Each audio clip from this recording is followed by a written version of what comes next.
Specters, welcome back to the Mass Effect Lorecast. This is your host Tom. I'm here with Sam as usual, and Sam, we've totally wrapped up all of Tali's backstory stuff, right? Like, that was a great episode last week. We had some really good reactions to it. People seem to really love Tali. Surprise.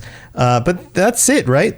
We're ready to just like dive into other stuff, right? Yeah, I've heard she's the best girl. In fact, not just a good squad mate, but if you were listening to the intro today and you heard a little bit something different, that's because I was clearing my throat and I forgot to mute.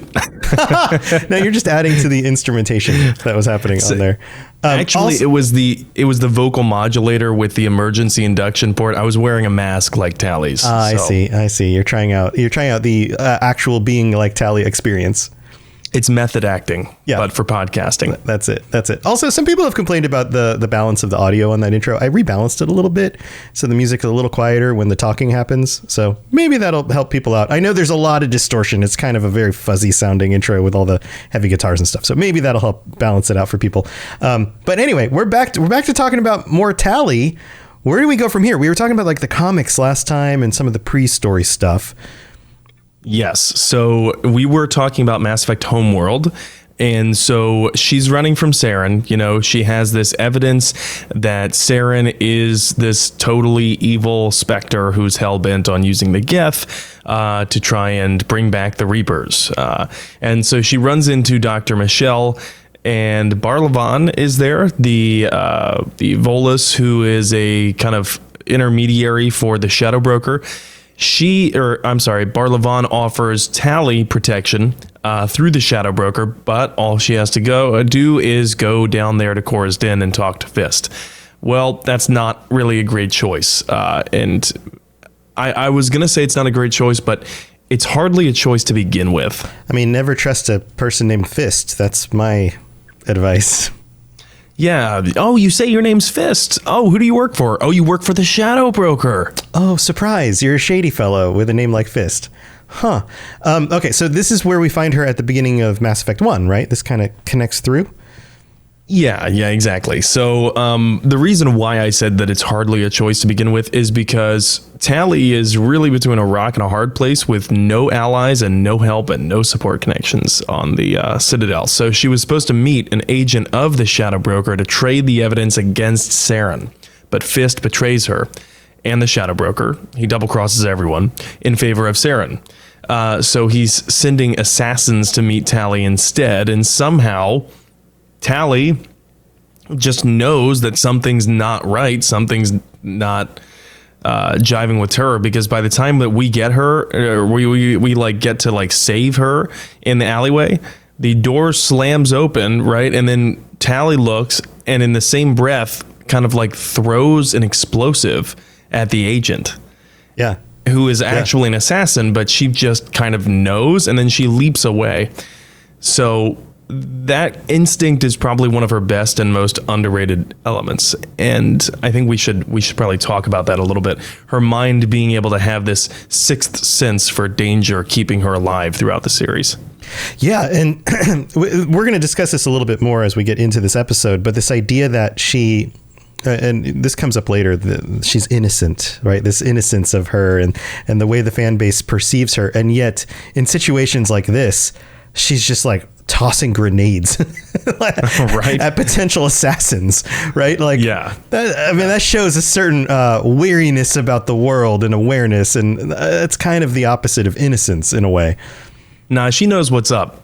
So she has this sixth sense for danger, like I said, and it starts in Mass Effect Homeworld, right? Because she's being chased by Commander Yakko, and if you don't get that joke, then you're gonna have to go back and listen to that episode.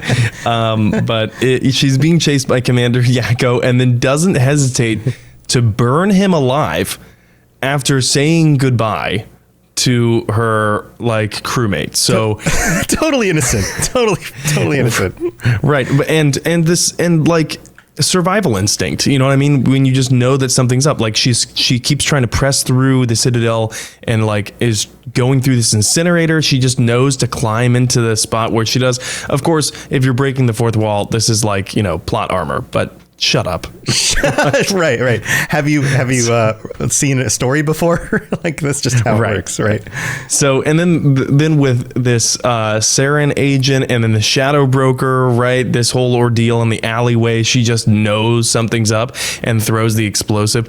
And I will put a little asterisk in here and say that this is indicative of Tali's character, because she didn't need to do that to survive that encounter if the writers wanted her to. So it's not just about plot armor in like situations like that. Like, she didn't need to throw that explosive and leap away like that. Right. But that's a choice that the writers made. Yeah. So it's more aggressive than she had to have been necessarily. Right. Shepard could have swung open the door and then like sniped, or Garrus sniped whoever was threatening her right at the last second. Right. That's what happens with Dr. Michelle when we meet her. Garrus takes the shot and then he's like, thanks for opening up that shot, Shepard. And Shepard's like, that was totally reckless. Nice job, asshole. Yeah. But do you think that this is in order for us as the players or the viewers of the situation to perceive her as being more capable than just running away? Like, she also faces the danger? She's not helpless. Right. Like, she's not. She is on the run, but she's not helpless. She doesn't have to be saved by somebody showing up like she's a princess in distress or something, right? She's capable of her own survival. We see it again later. I mean, primarily in this episode, we're going to talk about Mass Effect 1, but we see it again later on Freedom's Progress in Mass Effect 2. She's one of the few Quarians who doesn't find herself just running in front of a mech's machine gun, because she has that situational awareness. She has the survival instinct. And again, in Mass Effect 2, she somehow knows how to survive on Haestrom, although that is the byproduct of her squad being incredibly loyal and going against her orders to die for her. So I guess this just means that she's extremely sharp and she has this great situational awareness, which is interesting because, as she tells us, she was never really sent to basic combat training to be a soldier. She's not a soldier. Right. Yeah. I feel like this gets, brought up a few times as you play through the game. Right. And there are Quarian soldiers, like Cal Rieger. He's a Quarian soldier. It's just that that's not who Tali is. And in fact, let's remember throughout this episode, when we're talking about this, that Tali is basically a teenager on her pilgrimage. Right. She's a little more than a child, right? So it's remarkable in that sense. It wouldn't be remarkable for Shepard to do these things, because Shepard is a special operative.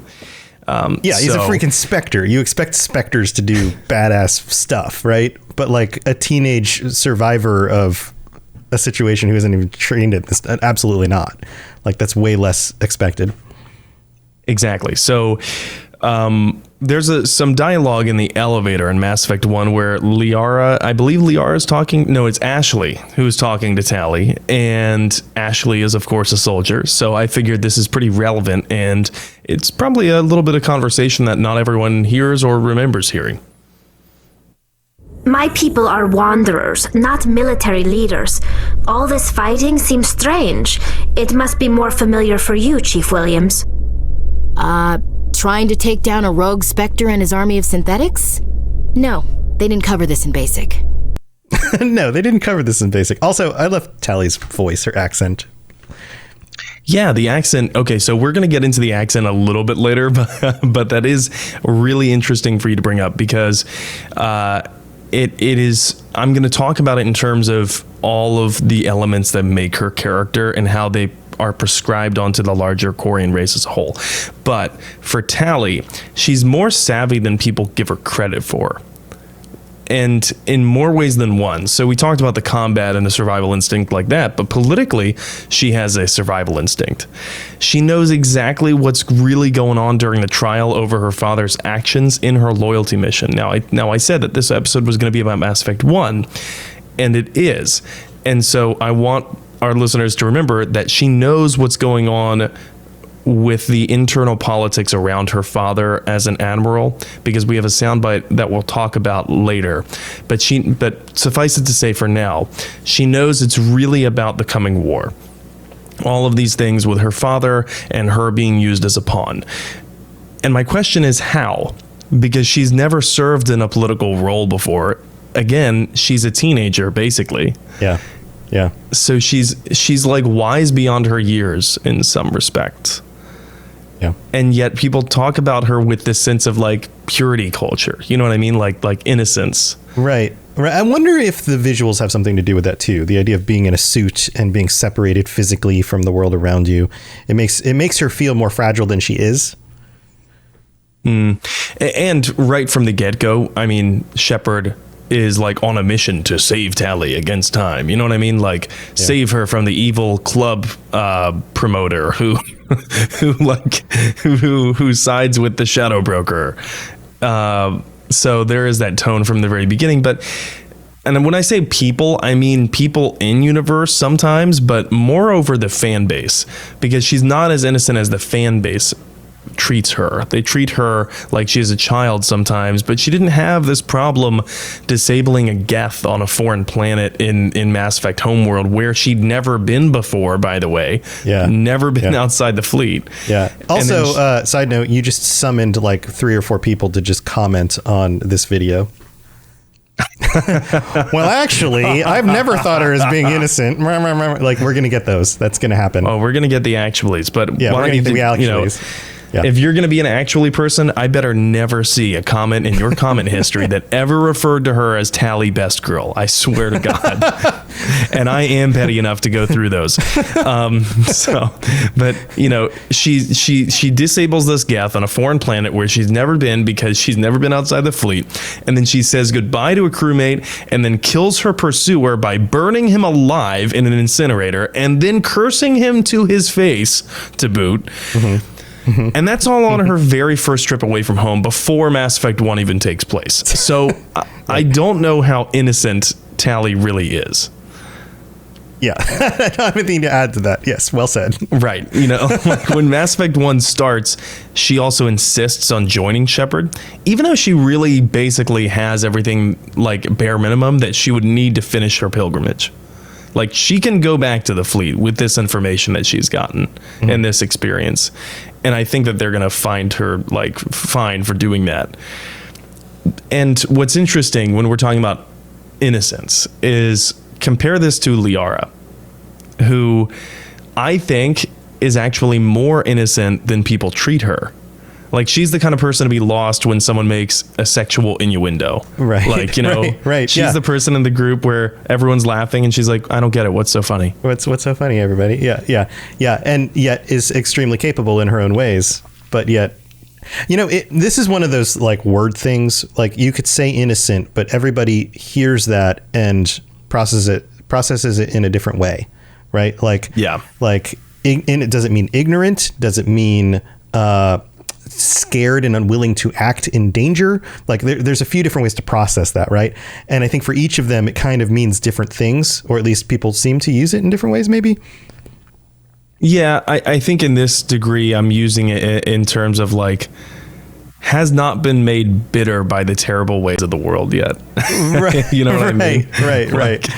Yes. Like uncorrupted, I guess. But I wouldn't say that Tali is like this, corrupt figure. It's just that she's learned how to navigate a corrupt world. Right. She has more wits for navigating corruption and managing her power, if that makes sense. Whereas Tali doesn't really do that. She has more of a self-survival awareness kind of thing. And they're both different ways of not being damsels in distress, right? Of taking control of your situation. And by Mass Effect 1, they're both basically teenagers, despite Liara's being more than 100 years old because of lifespans and whatnot. But we know that Quarians have similar lifespans to humans. So whenever you hear me say that Tali is basically a teenager or she's a teenager, just keep in mind that I'm speaking relatively. She's relatively a teenager because at this point in her life, with her taking the pilgrimage, this is a rite of passage. So we can refer to this as Tali's Bildungsroman, and 5 points for all of our listeners who know that word. I wish I didn't. Thank you, Miss Phillips, 11th grade English. So the best way I can put this, because we're talking about innocence, is Liara is the sheltered, studious, rich girl who has had her nose in books for a long time. But Tali is the scene girl who grew up on the road in her family's trailer. Okay. You know? All right. And so Tali has more street smarts, like we talked about, a better survival instinct. She's got that dog in her, as the kids that say dog nowadays. in her. Oh, God, I feel old. I think that's what the kids say nowadays. I don't know. I don't have kids. But you know what? I want to talk about like these two different character models, like in terms of archetypes, rather. Liara and Tali in Mass Effect 1, because they both develop and they both grow. But, you know, like in Mass Effect 1, they start in this similar kind of situation where they're both young and exploring the world and discovering it, much like most of Mass Effect's players were at that point. Yeah. Yeah, that's a very normal literary thing. Yeah. But they come from extremely different backgrounds, and it colors the way that they perceive the world. So do you think like struggling and scarcity, like the environment Tali was raised in with the migrant fleet, having, you know, no resources at all and constantly trying to battle failing ships that are super old, do you think that builds character? Well, it definitely builds experience, and it usually builds character. This is almost the difference like in Cyberpunk between like Street Kid and Corpo. But it's like if Corpo shed their corporate privilege to go explore and study. Like you were a Corpo kid, like your parents worked for the corporations and were pretty well to do, and then you decide, nah, I'm not going to live that life the way my parents did, and so you go off and do your own thing. It's the same way. The same way Tali had the privilege to do that. Right. Exactly. Right. The same way Tali had could have stuck with the street kid thing, like traveling with her people, but she decides to leave that as well. So they both come from that origin and then kind of move in a different direction and find their own way.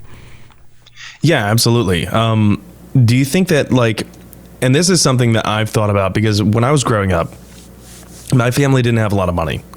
And I think that for some people, growing up without a lot of money and knowing and being acutely aware that your resources are very limited, it makes you more strategic in how you spend those resources. Right. Or it makes you more frivolous because you're only investing in the now because you don't believe that there's a future ahead of you. It can do both. It can do both. Exactly. And I was going to bring that up because some people call that poverty mindset. Right. Both of those things can happen. I think it depends on the individual, and it depends on the way your parents taught you and your own life experiences. If your life experiences confirm that the future is uncertain, so you better live it now, then you have a tendency to spend everything that you get when you get it. But if your mindset is the opposite of that, and you realize that saving and investing in the future actually incrementally increases your standing in the world, your comfort and the things that you actually want to achieve, then you tend to go towards that. Or you see examples of other people doing those things. We could talk about this for a little while, but I think you're right to say that that does have an effect. For sure. Yes. And I think it does with Tali. I think that Tali becomes more strategic and more resourceful. She becomes very calculating with how she does things and how she chooses to do these things, because she realizes that one mistake could cost not just her, but everyone around her. And that seems to matter more for her than caring about herself. Yeah. Yeah, and she comes from a place where that could affect all of her people or the safety of her ship, or there's a lot more at stake there for her. Exactly. So, and that was why I was going to say that between those two mindsets of frivolous spending and being very strategic, I think because Tali cares more about other people, she chooses the latter. She chooses to be strategic. So that kind of motivates her to be hey, it's not just about me.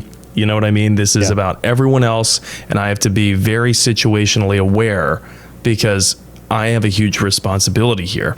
Right. And so we actually can kind of hear Liara and Tali talk during Mass Effect 1 during non-scripted, or they are scripted, but non-cutscene areas where they're elevator conversations.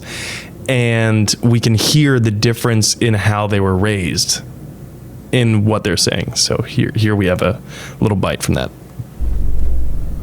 You must welcome civilization after so long a time in the Prothean ruins. No, cities and stations were always my mother's area of comfort. I actually enjoy the solitude of dig sites. The ship I grew up on was always full of noise and people. The solitude of a dig site would drive me crazy. I could not help but notice that you are attracting some unfriendly stares, Tali. Many think less of Quarians for traveling in the flotilla and for creating the Geth. They see us as scavengers, little better than thieves. That is an ignorant opinion. Quarian explorers have uncovered more mass relays than any other race. I am glad that some still remember the contributions my people have made. I like that little nugget there about the Quarians have discovered more mass relays than anybody else. Isn't that cool? That is cool. I really love that part too. Because I remember when I was putting these notes together, I heard that and I went, huh, I actually don't remember that, but it's canon. So yeah, I mean, how many of those little bits of like little pieces of lore just kind of like float by in the midst of a playthrough and you didn't necessarily really focus on it, you know?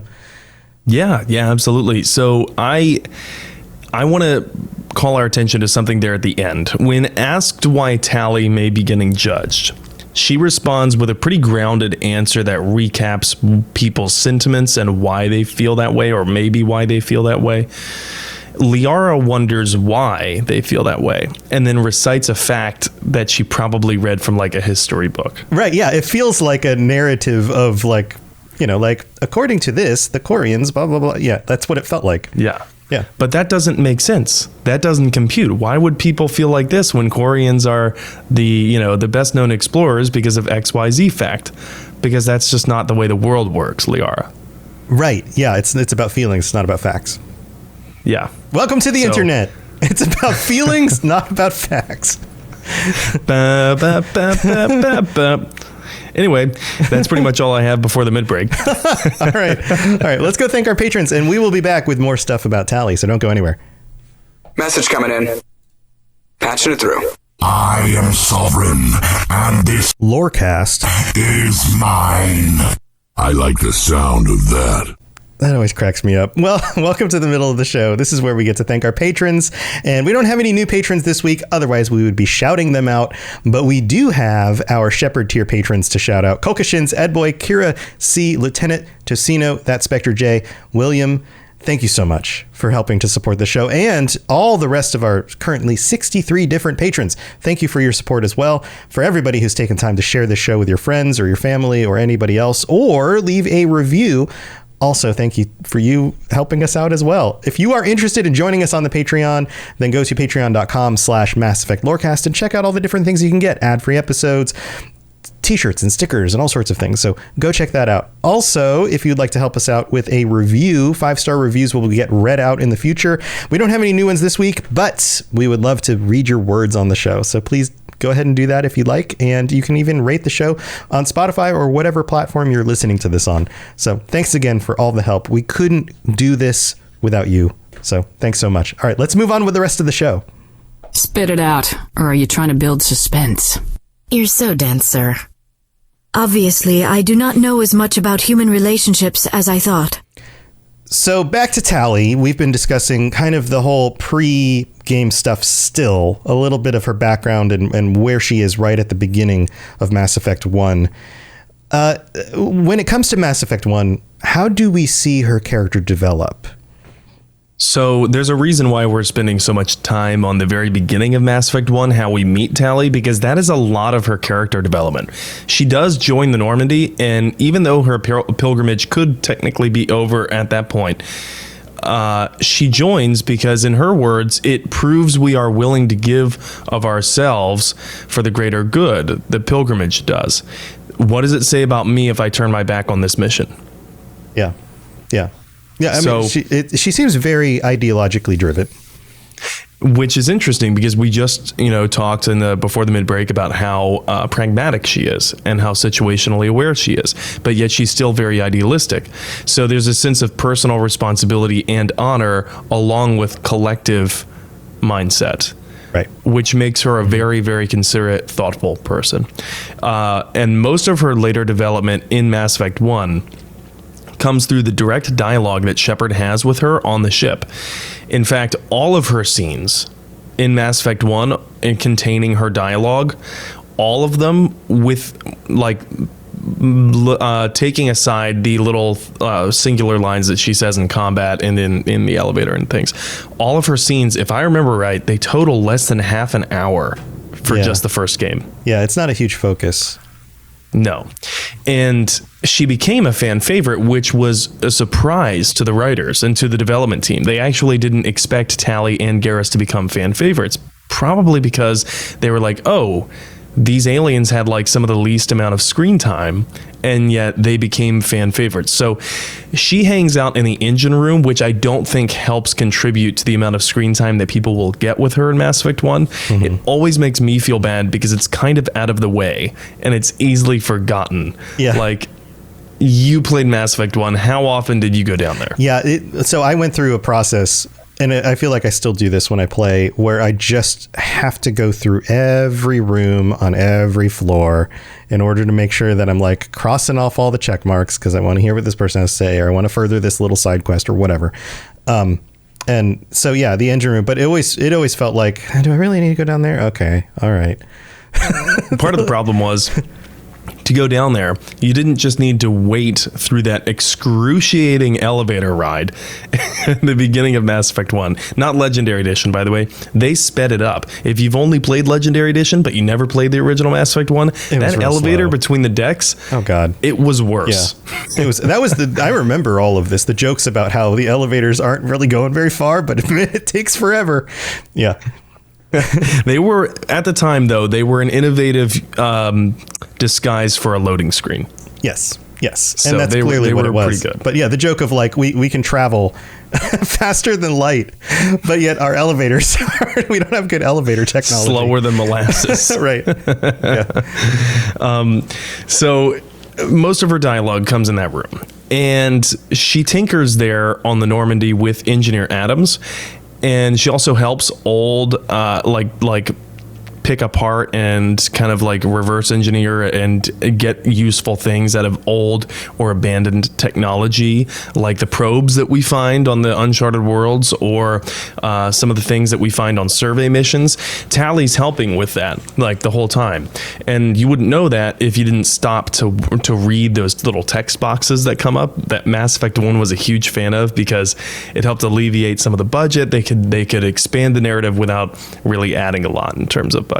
Right. But this is the part where we start to get a sense of like her engineering background and how she like tinkers with things. Yes. So we hear over and over again that she is an exceptional engineer, but it's done off screen in these little text boxes in Mass Effect 1, just what she's doing for the Normandy. Mm-hmm. You don't really get to see her doing the action a lot, but you hear people talk about how exceptional she is as an engineer. One of those people is Engineer Adams. So we have a little bite from her conversation with Shepard on the Normandy while she's in the engine room, and she's talking about her prowess with ships and ship design. Cutting edge technology. A month ago, I was patching a makeshift fuel line into a converted tug ship in the flotilla. Now, I'm sitting on board one of the most advanced vessels in Citadel space. I have to thank you again for bringing me along. Traveling on a vessel like this is a dream come true for me. I had no idea you found ship technology so interesting. It comes with being a Quarian. The migrant fleet is the key to the survival of my people. Ships are our most valuable resource. But we don't have anything like this. We make do with cast-offs and second-hand equipment. We just try to keep them running for as long as we can. Some of the fleet's larger vessels date all the way back to our original flight from the Geth. I've always liked the engineering side of Tali as a character. Like it also shows how intelligent she is, because you have to be intelligent to be able to understand this technology and how it works. And the fact that she came from a place where they were just piecing things together with whatever they could possibly get. And here she is now on this like state of the art ship with all of this other like candy to play with. This must be awesome. Yeah. This must be awesome for her. Like, holy cow. Like, talk about a kid in a candy shop, basically. Right. Right. How many teenagers do you know that can talk in that much technical detail, even about things that they love? Yeah, like, it's rare. It's rare. I mean, it clearly shows that she has more experience than we would have assumed about her. Yes. And part of that, I think, is driven by necessity, because she needed to become an expert in all these different kinds of things, but also because she has these intrinsic qualities that allow her to excel at these things. But I also think it demonstrates that, like, here's this kid, basically like teenager, although I guess a legal adult. I have no idea how Quarian legality works like that, but she's a little more than a kid, and she's just left home for the first time, where she grew up extremely poor, and she's heavily discriminated against everywhere she goes. But she's brilliant on a ship, and all she needed was the right opportunity. Right. And like, it's incredibly heartwarming and inspiring. So it's hard not to fall in love with Tali's character like that. But Engineer Adams is not the first person to notice that Tali is amazing on a ship. In fact, we hear it from her very own father, who we learn from Tali in Mass Effect 1 is also an admiral. So we have a little bit from her conversation talking about her father and how that impacts her. I still think a lot about my pilgrimage, though. I know Steren's our top priority, but with all the worlds we go to, I was hoping to find something to bring back to the flotilla. We've still got a long way to go. You'll find something to take back. Yes, but it cannot just be some derelict ship my people can use for salvage. It has to be more than that. There's a lot expected of me. What's so special about you? It's my father. He's the senior member of the Admiralty Board. He's one of only 5 people who can overrule the decisions of the Conclave for the good of the migrant fleet. My father is responsible for the lives of 17 million people. Our entire race is in his hands, and I'm his only child. So are you some kind of heir to the Quarian throne or something? No, it doesn't work that way. My father's position isn't hereditary. I'll probably never serve on the Admiralty Board myself. Officially, I'm just the same as any other citizen. But it doesn't work that way in practice. People have always treated me differently because of who my father is. I love the other little snippet of information about 17 million people. And across a galaxy. that's a small number. You can pair. Well, it's a small number until you consider that they're all aboard ships. Yeah, it's a lot of people to pack on ships. Absolutely. But for spacefaring civilizations that have been doing this for a very long time, and many of them are on multiple planets, 17 million people. It's a small amount of people, but it used to be much larger. And in fact, we can calculate what the total population of the Quarians was before the Geth War, because we know that the Geth exterminated 98% of them. So right. So you can multiply it out. 17% is just, or 17 million is just 2%. Right. And what would times 50, it's been a long day. That's times 50. So it would be times 50. Yeah. 17 times 50. Here, I'm opening a calculator. 17 times 50, 850. So million. Yeah. 850 million. That's still not a huge number. Their population. But much bigger, much more sustainable. So yeah. So that was their population before the Geth War, and now it's just 17 million. That should speak on its own. A lot of people, like Tali, doesn't remember the Geth Quarian War, but people on the migrant fleet, it's still very much a memory for them, and part of that is important. Because Tali's dad is an admiral, so there's these really high expectations for her pilgrimage. And with her being like basically the president's daughter, and now she's going on this trip that everyone goes on, and it's a rite of passage. Well, you better bring back something fucking good. Yeah, we talked about the pressure on the last episode about that. Yeah. Yes. Yeah.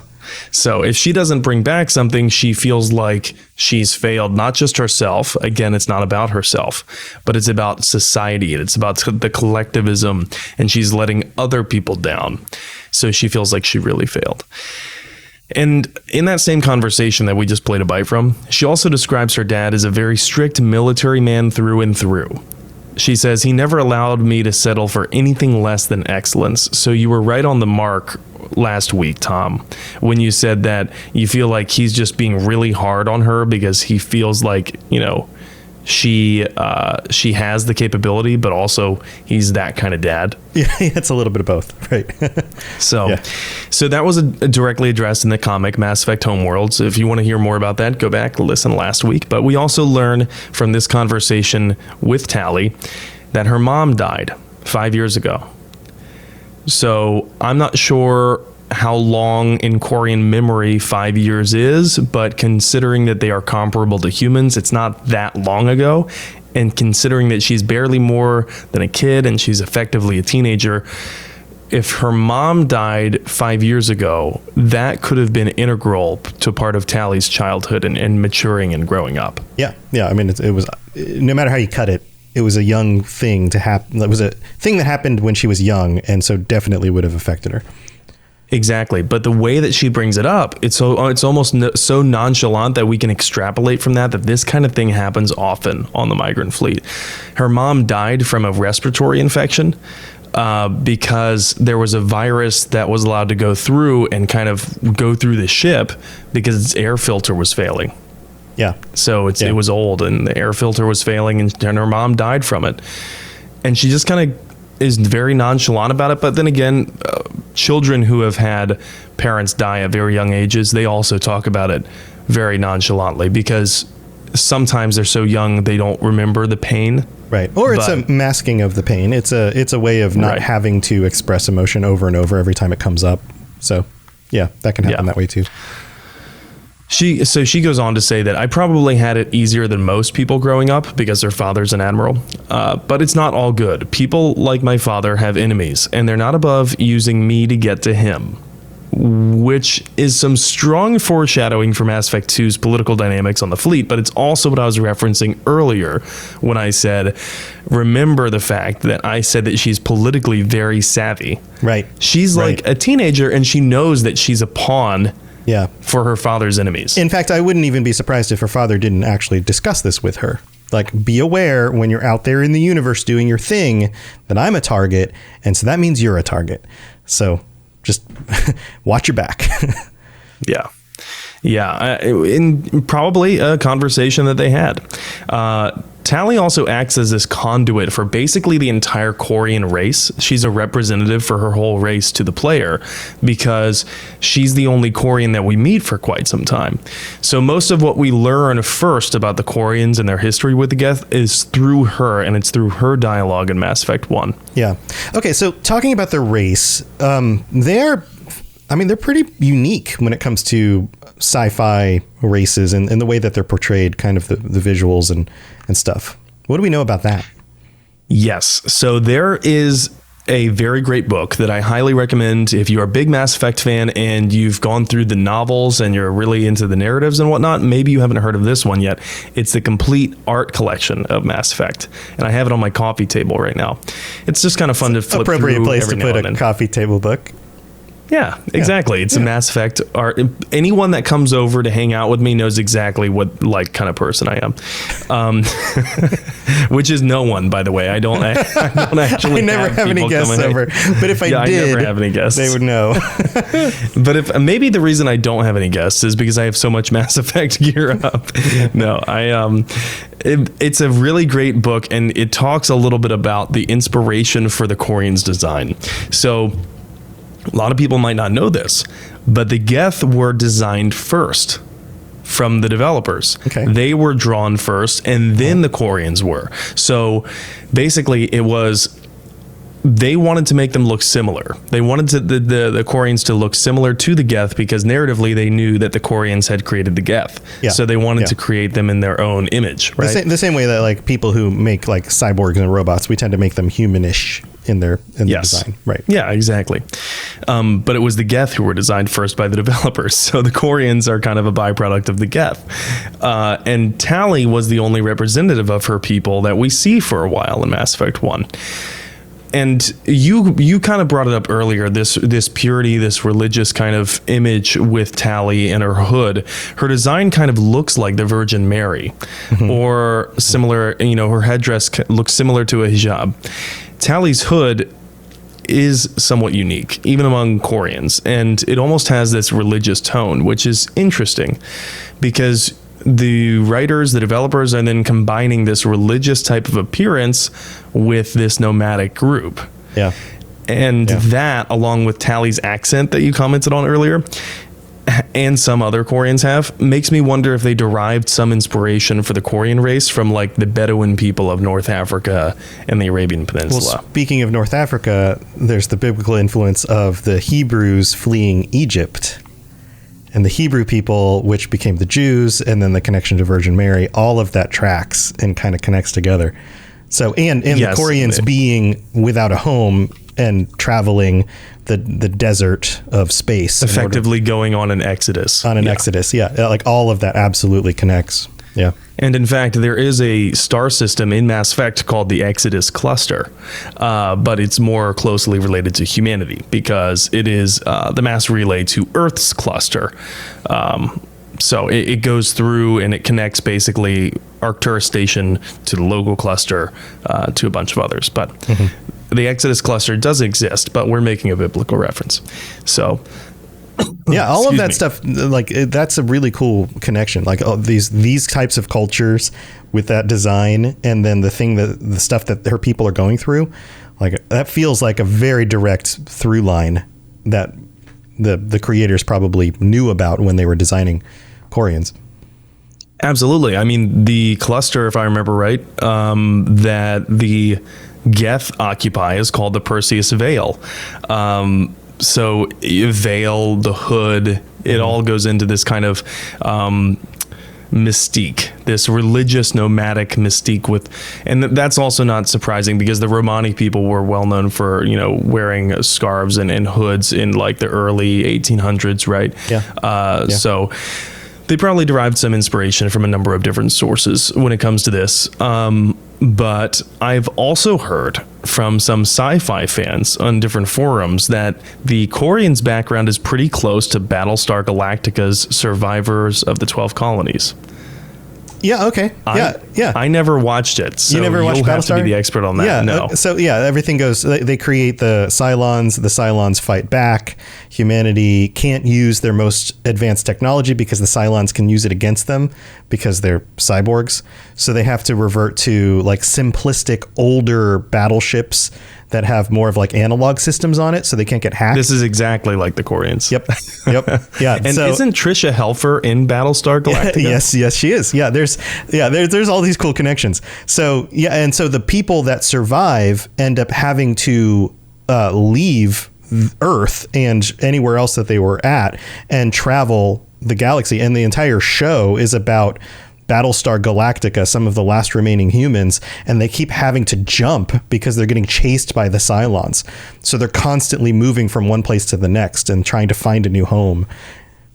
I would wonder what the overlap is between Battlestar Galactica fans and people that just, exterminated the Geth in Mass Effect 3. Yeah, maybe. That they were like, nope, peace. We're talking 2007. Battlestar Galactica would have been like in the zeitgeist, right? People would have been watching it still and talking about it. So yeah, absolutely. You could totally see that might have been an influence on some of the writers. Yeah. So by Mass Effect 3, Tali has an alternative outfit with more armor on it, some of it covering the mask. And I learned this from the Art of Mass Effect book. That was meant to display her maturation into a leader, ready to lead her people on the battlefield, which is fitting because by Mass Effect 3, she's also an admiral. So yeah, and she has some battlefield experience by then too. So she has a considerable amount of battlefield experience by then. So it's really cool how they incorporated these narrative elements in how that shaped her, the appearance of her character throughout the game. If I remember right, her hood, which would resemble hair almost, appears to kind of get shorter throughout the games. If I remember right, I might be wrong. Like somebody who gets older and they have a more mature haircut and they cut their hair shorter, which is pretty typical. Yeah. Since BioWare actually sold figurines of Tali, we do know that she's canonically 5'8" tall. Okay. For our European listeners, for our metric users, I do not know what that is in terms of centimeters. In meters? I want to say it's like is it like 170 something? 5'8" in metric. We're just going to, it's 1.72 meters. Oh, I was right. There you go. 172 centimeters. Yeah. Also, American women, on average, if I recall, are 5'6". So she's slightly taller than the average American woman today. Little known fact about Tali too. Tali Zora was not the original name they were planning to give her. I found this part on accident while I was researching this episode. Here's something from a very old BioWare forum post where writer Lucas Christiansen says that her name was going to be, drum roll please, dun, dun, dun. It was going to be Talsi Ora. And Ora was going to be the more familiar name that we called her. So her name was going to be Talsi Ora, and I've highlighted here where I'm reading this from. Yeah, you can see it on screen right now if it's large enough for you to see. It's kind of hard to zoom in on the way I've got it set up currently, but you can see Talsi Ora in that highlighted section. Yeah. And apparently it wasn't chosen because Talsi Ora flows oddly, and it feels like there is a stop mid sentence. Right. Tali Zora feels more fluid, at least to English speakers, I would assume. Yeah. So there's a little known fact that I learned while I was researching this and didn't ever know about Tali before. Yeah. So going back to like Mass Effect 1, some squad mates had loyalty missions in Mass Effect 1, right? Yeah, they were kind of loyalty mission-esque. You know, they made a bigger deal of calling them loyalty missions in Mass Effect 2. But there were these like kind of hidden under the radar missions in Mass Effect 1 where you could secure characters' loyalty through doing missions that were important to them that you really only found out about through talking to them. Like, for example, Rex had his family armor mission. Garrus had this doctor that was harvesting organs from people, and you could go track him down. But Tali's is a little bit more of a secret because it's very easy to miss. It's not like, you know, it's coded in the game files where you can't see it. Right. It's very easy to gloss over. Right, especially if you're not going down and visiting the engine room. Probably. Yeah.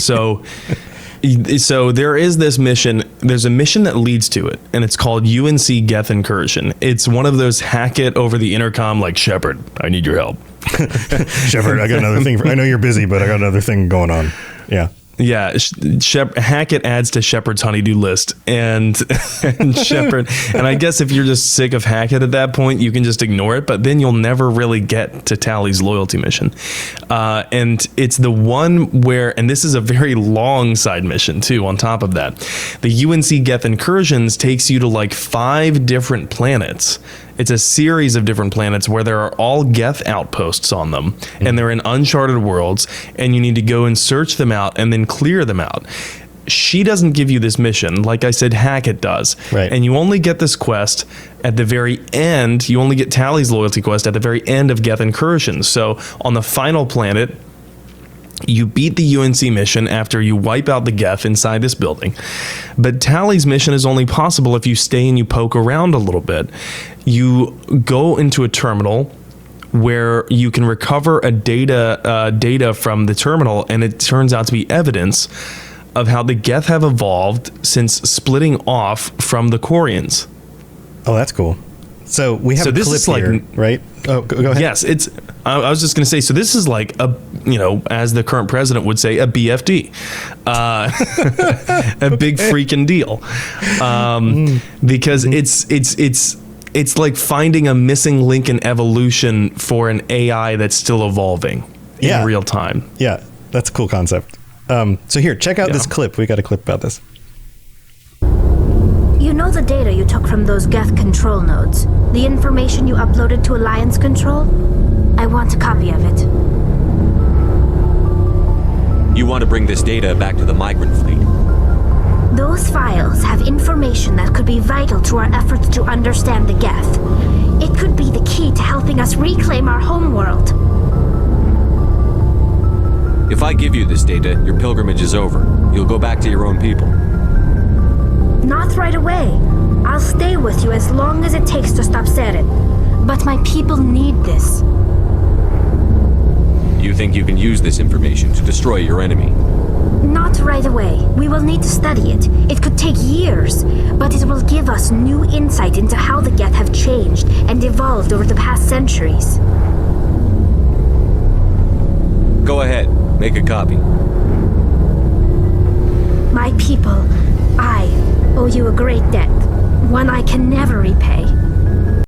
This is cool. I wonder how many people have missed this in their playthrough. Right? Yeah. Like I've missed it on, I've done like 10 to 15 playthroughs of myself, and the majority of them, I don't think I've done that mission. Yeah. Or at least I don't think I've turned it in to Tali. I think I've done most of the side missions, but I think maybe I missed the terminal, or maybe I just don't do. I don't know. Yeah, it feels very buried. Like you could do a lot of it and then just miss one little thing and then not get there.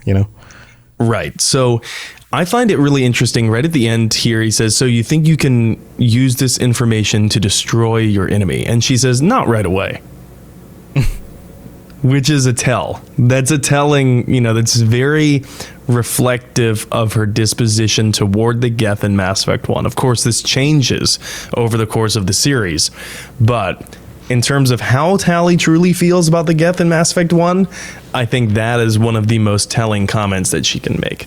Not right away. So if you were to ask Tali in Mass Effect 1 if she would side with the Warhawks in her own people who want to wage war against the Geth and retake their home planet, she would say yes. Yeah. But character arcs, so. Exactly. Yeah. So you can give her the copy of the data in that clip. Shepard chooses to, but or not. You don't have to. If you do, it's critical for her pilgrimage, and she actually brings it up in Mass Effect 2. But if not, I actually don't know how she finishes the pilgrimage, because she mentions this in Mass Effect 2, where you run into her on Freedom's Progress, and if you gave her that data, she'll mention it, and she'll mention that it was important for her pilgrimage. So I don't know what she brings back after the end of Mass Effect 1 if you didn't give her that data. Like, canonically, I don't think it's mentioned at all, but maybe if we're just going to be making shit up, then maybe she just brings back secrets on the Normandy's top of the line design, you know what I mean, and shares that with the fleet. Yeah, she could. It would be she useful. Probably has access to some blueprints, right? Yeah, that seems like really useful information. That's interesting. There's kind of a hole there. Yeah, a little bit, but I guess it's not. It's like whatever. She saved the galaxy, so I think that counts enough for her pilgrimage. Pilgrimage completed. Check. Yes, check the box. So, and that brings us, to the topic of home for Tali, because she's going home back from her pilgrimage after Mass Effect 1. It's something that we're going to be discussing throughout the next few episodes, this topic of home for her. But for now, keep in mind that Tali is a character who doesn't necessarily have a real home. She grew up on the migrant fleet, but she was told for years by her father that Rannoch is their true home, and we'll build a home there for ourselves one day. So there is some easily missed side dialogue in Mass Effect 1 on Novaria, and you have to take Tali when you first land, because there's these security guards who stop Shepard, and at one point Captain Matsuo says that Shepard, you're far from home. Don't try and start a fight here. You're far from home. Yeah. And Tali responds, home is a state of mind. Yeah, more insight into her character. Yeah. Which in the moment, if you were in that moment, you might just be like, yeah, Tali, but you don't really think about it too deeply. But for Tali, this line of dialogue is so poignant. Yeah. Like it's like a conclusion she's come to from everything she's gone through so far, Yes, exactly. Yeah. So that's gonna wrap it up for Mass Effect, pre-Mass Effect, and then Mass Effect 1 Tali. Yeah, pretty much. And then we get a lot of development from her character in Mass Effect 2 and 3, so we still have a lot to talk about. Yeah, awesome. Well, this has been really cool diving into this character. I know she's a fan favorite, and getting a little bit more of a glimpse here. So I've been enjoying it. I hope all of you have been enjoying it as well. Thank you for joining us, chat, and everybody else. Sam, you have anything you want to share before we head out? Yeah, of course. I am playing Mass Effect Randomized, and it's absolute chaos. You've stopped by on a couple of streams. Dear Lord. Oh, man. It's like taking the subtitles from a separate show and putting them on a completely different genre. And then actually, no, you know what? It's like taking one scene from every different show and mashing them up together, and just making like a program that way. My favorite part is how horrifying all of the characters look, especially when they talk. and like my God. their faces like go into other parts of their face and like Yeah, it's like Gary's mod. Oh God. Did you see the way that Morden looks? Because I have a setting on. Oh, I don't know if I did. Yeah. I have a setting on that it changes the characters' heads. So the squad mates' heads all got shuffled around on different bodies. So like, for example, Samara's head is on Jacob. Oh man, that's great. But Jacob's head is on Morden. That's amazing. And that's it great. stretches Jacob's neck to fit the length It like of Morden's anamorphs. head. It like anamorphs Yes. his head. Oh no. Jacob is an anamorph. Oh God. For Morden, and it's terrifying. I hate it every time I see It's it. amazing. But it still has Morden's voice. It still has Morden's voice. That's yeah. so Oh, good. and also Jacob's head is also on Kasumi. Oh, it's so there's two an places. there's an ongoing joke that it's oops all Jacob, Oops, all Jacob. in my randomized playthrough. Somebody should. It would be really cool if you had like ways of tweaking it, and you could just make like all Jacob, like Jacob on heads on everybody. It's just You know all what's Jacob hilarious? Garrus gets blown up in the beginning of Mass Effect 2, right? He gets the missile to the face. When we first met Garrus in the Archangel mission, he was normal. And I was like, oh shit, maybe it's just going to leave Garrus alone because it's like, don't touch a fan favorite like that.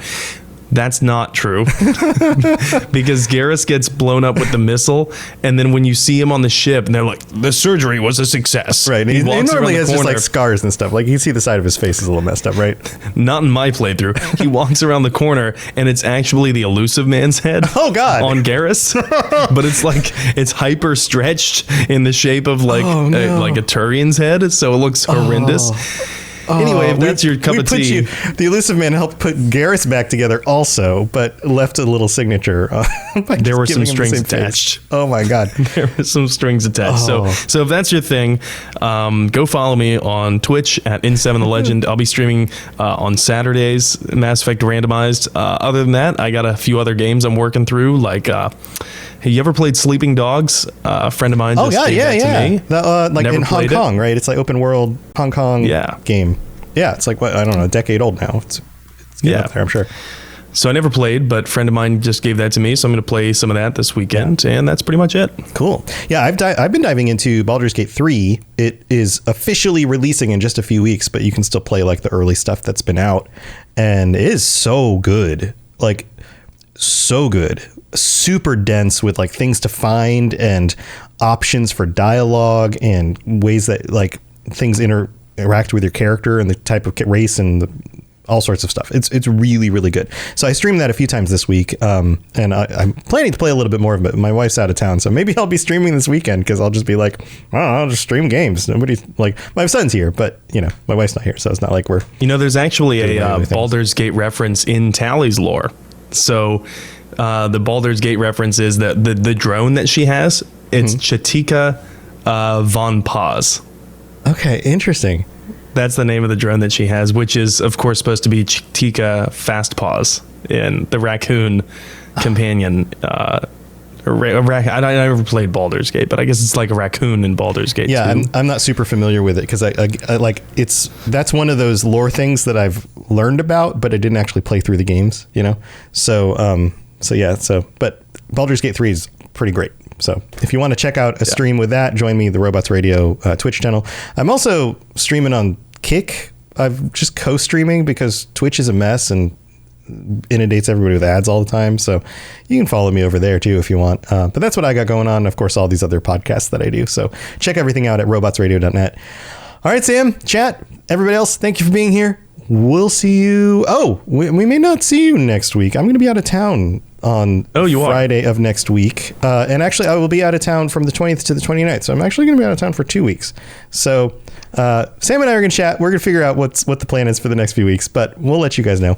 And thanks for being here. We'll see you next time. See you later. Thanks for tuning into the Mass Effect Lorecast. We'd love to hear your opinion and thoughts on the lore of Mass Effect.